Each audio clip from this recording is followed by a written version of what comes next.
एक तरफ तो हर राजनीतिक आदमी ये कहता है कि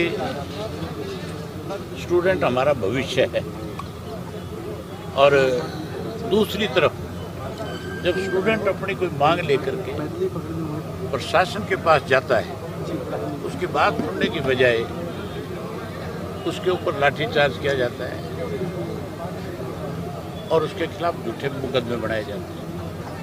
यहाँ भी बच्चे जो है अपनी डिमांड लेकर के वीसी के पास गए। सबसे बड़ी हैरानी की बात तो ये है कि एक ऐसा व्यक्ति यहाँ वाइस चांसलर लगा हुआ है जिसकी डिग्री भी फर्जी है, जिसने अवार्ड जो लिए थे वो भी फर्जी ले रखे। इन सब इश्यूज को लेकर के हमने विधानसभा में हमारी पार्टी की तरफ से आवाज़ उठाई थी कि इसकी जांच होनी चाहिए। अगर ऐसे वाइस चांसलर लगेंगे तो फिर मान करके चलो उस स्टूडेंट से, उस यूनिवर्सिटी का भविष्य जो है अंधकार में चला जाएगा। वहाँ स्टूडेंट फिर ठीक ढंग से पढ़ नहीं सके। जब से ये वाइस चांसलर यहाँ करके लगाए तब से इसने गुटबाजी बढ़ा दी। गुटबाजी खड़ी करके कहीं ना कहीं स्टूडेंट्स का नुकसान करना शुरू कर दिया। स्टूडेंट्स का नुकसान इससे बड़ा और क्या करेगा। जो स्टाइपेंड मिलता था बच्चों को, जो 10,000 रुपया स्कॉलरशिप मिलती थी पीएचडी के स्टूडेंट को, एमएससी के कुछ 6,000 मिलती थी, वो इन्होंने बंद कर दी। अब कहते हैं कि हम आपको वापस दे देंगे। आपने बंद क्यों करी? क्या मकसद था बंद करने का? वो तो एक गरीब के बच्चे को या उस बच्चे को मिलती थी जो पढ़ने में इंटेलिजेंट था, जो 75% से ज़्यादा मार्क्स लेता था। पूरी दुनिया के अंदर अच्छी यूनिवर्सिटीज में स्कॉलरशिप देकर के अच्छे बच्चों का एडमिशन किया जाता है। दुनिया में तो मारामारी है इस बार करी, ये उसको बंद कर रहा है। नंबर 2, यहाँ पे इसने इस तरह से ग्रुपबाजी खड़ी कर दी, जात पात इस तरह का जहर घोलना शुरू कर दिया। आज के अखबार में भी खबर छुपा रखी है कि कंबोज जाति का वाइस चांसलर, इसके लिए विशेष वर्ग के लोग जो है इसको इस पद पे देखना नहीं चाहते। हमने कंबोज जाति के लोगों को कितने को एमएलए बनाया, मिनिस्टर बनाया, कितनी बड़ी बड़ी जिम्मेवारियां सौंपी। जिनमें काबिलियत थी उनको पद दिए जाते हैं, लेकिन यहाँ काबिलियत नहीं देखी जाती। यहाँ तो कैडर देखा जाता है कि किस कैडर का है।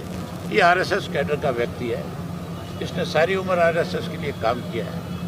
इसलिए आज इस यूनिवर्सिटी में कहीं ना कहीं राजनीति की जा रही है। ऐसे लोगों को इस तरह के पद पर नहीं रखना चाहिए, तुरंत हटाना चाहिए, बर्खास्त करना चाहिए। आपने कहा कि आप सदन में भी उठाएंगे और मुख्यमंत्री से भी बात करेंगे। बिल्कुल, मैं मुख्यमंत्री से भी बात करूंगा, गवर्नर से भी बात करूंगा। और ये बच्चों ने मेमोरेंडम मुझे दिए है, मैं ये मेमोरेंडम उनके पास भिजवाऊंगा।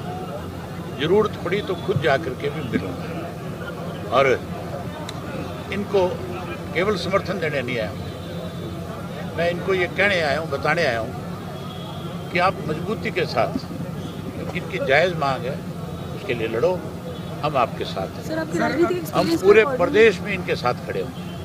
आपका बड़ा राजनीतिक करियर रहा है सर, और आपको क्या लगता है कि वाइस चांसलर को टर्मिनेट या फिर वाइस चांसलर को टर्मिनेट करना चाहिए? इसलिए नहीं कर रहे कि आरएसएस का आदमी है, ये संघ का आदमी है, ये कोई प्रोफेसर नहीं है। ये केवल और केवल इस तरह के इंस्टीट्यूट का, जिसका बहुत बड़ा नाम है, उसको बदनाम करना चाहता है, खराब करना चाहता है। इस हरियाणा कृषि विश्वविद्यालय का जो चौधरी चरण सिंह के नाम से, इसका बहुत बड़ा नाम है, एशिया की सबसे बड़ी यूनिवर्सिटी मानी जाती है। और यहाँ पे बहुत अच्छे अच्छे साइंटिस्ट आए हैं, यहाँ के बहुत अच्छे अच्छे स्पोर्ट्स पर्सन बने, यहाँ के बहुत सारे बच्चे जो है IAS IPS बने, IFS बने। आज आप मान के चलो भविष्य में हर व्यक्ति ये सोचेगा कि मैं अपने बच्चे को एचयू में किस लिए भेजूँ? क्या डंडे खाने के लिए भेजूँ? क्या उसको बेइज्जत करवाने के लिए भेजूँ? ये आज भी दबाव बना रहा है, कह रहा है इनके ऊपर कि जो बच्चा पेपर नहीं देगा हम उसका भविष्य खराब कर देंगे। आप वाइस चांसलर हो, आपको धमकी देने की बजाय रिक्वेस्ट करनी चाहिए कि हमने जो गलती करी है हम उसके लिए आपसे माफ़ी मांगते हैं।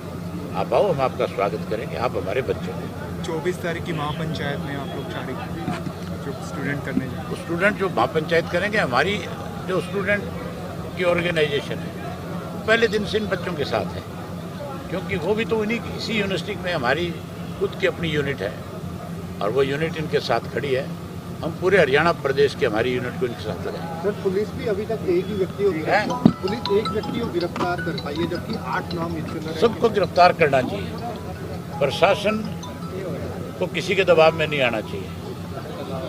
जो मुजरिम है अगर उसको कहीं से सपोर्ट मिलेगी, आज इसीलिए हरियाणा प्रदेश में कानून व्यवस्था नाम की चीज़ नहीं है, क्योंकि जो इस किस्म के लोग हैं सरकार कहीं ना कहीं उनको संरक्षण दे रही है।